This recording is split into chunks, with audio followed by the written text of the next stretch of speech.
First tonight at 10, abortions are now illegal after 6 weeks in South Carolina. Just hours ago, a federal judge says the state's heartbeat bill could go into effect with exceptions for rape, incest, and the health of the mother. Now, the ruling is one of several actions that have happened across the country since the Roe v. Wade reversal happened on Friday.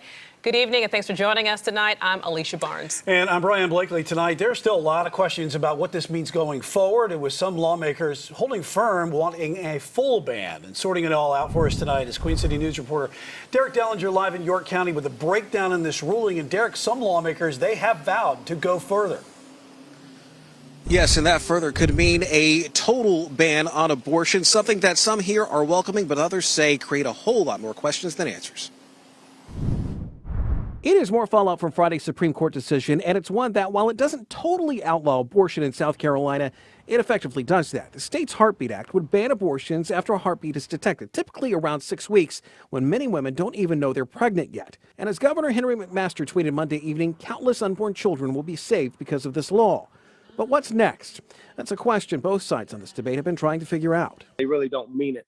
They only mean freedom as it relates to themselves as men, not as it relates to women.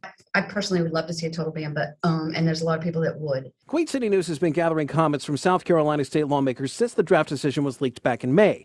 And with Roe v. Wade now overturned, several states had trigger laws or had other laws that could get passed or make their way through the courts. That's what happened here. A federal judge lifted a block on the Heartbeat Act. Other states now have a near total ban on abortion. Medical providers have warned against this, saying simply there are medical reasons for some procedures to happen. One circumstance are these medical circumstances where people need an abortion, and there already is a carve out in the law that would allow us to intervene there.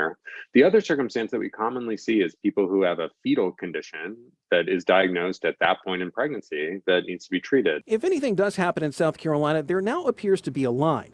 The state lawmaker behind their version of the personhood bill, which would consider life beginning at fertilization, he tells Queen City News that he plans on filing a new bill that would call for a total ban while allowing for, quote, medical treatment for a woman whose life is in danger.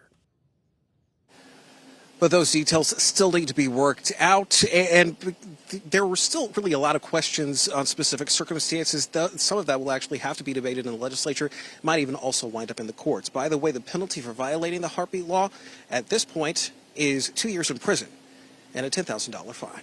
Live in York County, Derek Dellinger, Queen City News.